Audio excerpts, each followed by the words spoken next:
શપથ ગ્રહણ સમારોહને લઈ સૌથી મોટા સમાચાર અત્યારે સામે આવી રહ્યા છે। રીવાબા જાડેજા મંત્રી પદના શપથ લેશે। જી હા, ગાંધીનગર ખાતે આજે જે રાખવામાં આવ્યો છે કાર્યક્રમ, ત્યાં તમામે તમામ રીવાબા સહિતના ધારાસભ્યો ઉપસ્થિત રહેવાના છે। શપથ ગ્રહણ સમારોહમાં ઉપસ્થિત છે અને ત્યાં શપથ લેવાના છે। શપથ ગ્રહણ સમારોહને લઈ સૌથી મોટા સમાચાર જે છે તે અત્યારે મળી રહ્યા છે।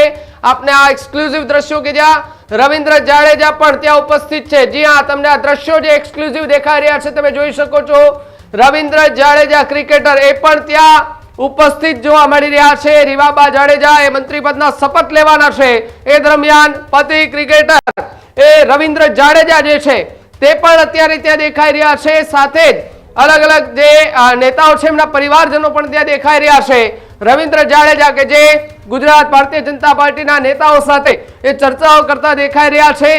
मंत्री पदना शपथ ग्रहणमां क्रिकेटर रविंद्र जाडेजा जे छे ते पण उपस्थित रह्या छे। जे प्रमाणे आपना दृश्यो देखाई रह्या छे के त्यां भारतीय जनता पार्टीना नेताओं અને કાર્યકર્તાઓ જે છે તે ઉપસ્થિત છે, એમની સાથે વાતો કરી રહ્યા છે, ચર્ચાઓ કરી રહ્યા છે। જે પ્રમાણે જોઈ શકો છો કે જ્યાં કેટલાય નેતાઓ એવા નવા નવા ચહેરાઓ આ વખતે મળ્યા છે। રીવાબાનું નામ જાહેર થતાની સાથે જ રાજકારણની અંદર ફરીવાર ચર્ચાએ જોર પકડ્યું હતું અને રીવાબાને એ ચર્ચા પણ ચાલતી હતી કે રીવાબાનું નામ આવશે કે કેમ।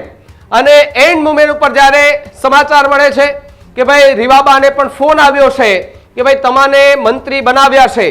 શપથ ગ્રહણ સમારોહમાં એ પણ ઉપસ્થિત છે। એમના પતિ રવિન્દ્ર જાડેજા જે છે તે પણ ઉપસ્થિત જોવા મળ્યા છે। પરિવાર સાથે તે ત્યાં આવ્યા છે। જી હા, જે પ્રમાણે આપના દ્રશ્યો દેખાઈ રહ્યા મહાત્મા મંદિર ગાંધીનગરના દ્રશ્યો કે જ્યાં તમામે તમામ અત્યારે નેતાઓ જે છે તે ઉપસ્થિત જોવા મળી રહ્યા છે। નવા કેબિનેટમાં યુવા નેતાઓને મોટી તક આપવામાં આવી છે, મોટી તક આપવામાં આવી છે। જી હા, જે પ્રમાણે ગાંધીનગરની અંદર છેલ્લા 24 કલાકથી આમ જોઈએ તો હિલચાલ જોવા મળતી હતી અને હિલચાલ હવે ક્યાંક થોડી ધીમી પડી ગઈ છે, કારણ કે મંત્રી મંડળના જે નામ છે એ જાહેર કરી દેવામાં આવ્યા છે। ઘણા બધા નવા ચહેરાઓ જે છે તેના નામો જાહેર આ વખતે કરવામાં આવ્યા છે। યુવા ધારાસભ્યોને પ્રાધાન્ય ખૂબ આપવામાં આવ્યું છે। આ વખતે સૌરાષ્ટ્રમાંથી ખૂબ સારું એ પ્રાધાન્ય ધારાસભ્યોને આપવામાં આવ્યું છે।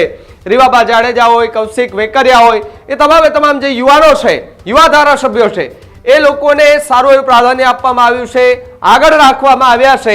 અને આવનારી 2027ની ચૂંટણી માટે આ લોકો હવે તમતોડ મહેનત અત્યારથી જ શરૂ કરી દેવી પડશે, કારણ કે જે રીતે હવે 27ની ચૂંટણી આમ એમની નજરે જોઈએ નેતાઓની તો દૂર નથી, પરંતુ જે પ્રમાણે શપથ ગ્રહણ સમારોહ પતે પોતપોતાની એ સીટ લઈ લે, પોતપોતાની ચેમ્બરો મળી જાય, બંગલા મળી જાય, ગાડીઓ મળી જાય, પછી સીધા જ એ લોકો કામે ચડી જવાના છે।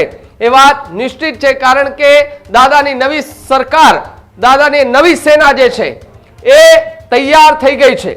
જી હા, તમે જોઈ રહ્યા છો આ ગાંધીનગરના મહાત્મા મંદિર ખાતેના દ્રશ્યો કે ત્યાં ભારતીય જનતા પાર્ટીના નાનામાં નાના કાર્યકર્તાઓ પણ આજે ઉપસ્થિત છે, કારણ કે નવા મંત્રી મંડળને લઈને જે ચર્ચાઓ થઈ રહી હતી કાર્યકર્તાઓમાં પણ ગણગણાટ હતું કે ભાઈ અહીંયાથી આ ધારાસભ્યને કોઈ ફોન આવશે કે કેમ, ત્યાં પેલા ધારાસભ્યને કોઈ ફોન આવશે કે કેમ। જો કે ફોન રાત્રિના આવવાની વાત હતી, પરંતુ એ ફોન વહેલી સવારે 8:30 પોણા 9 વાગે આસપાસ ચાલુ થયા। જેવા ફોન ચાલુ થયા એવા તરત જ બ્રેકિંગ ન્યૂઝ તરીકે આપને ટીવી સ્ક્રીન પર અમે સતત ને સતત બતાવ્યા છે। રીવાબા જાડેજાના પણ સૌથી પહેલા સમાચાર એ ન્યૂઝરૂમ ગુજરાતની ટીવી સ્ક્રીન પર આપને બતાવ્યા હતા કે એમને ફોન આવ્યો છે, જગદીશ વિશ્વકર્મા દ્વારા ફોન કરવામાં આવ્યા હતા કે ભાઈ તમને મંત્રી મંડળમાં સ્થાન અપાયું છે। Healthy life is very important, पर टेस्टी लाइफ भी तो जरूरी है ना बॉस। समोसा चाट से है प्यार, पर एसिडिटी से कैसे रहोगे दूर यार। Wait, we have a 3-step solution।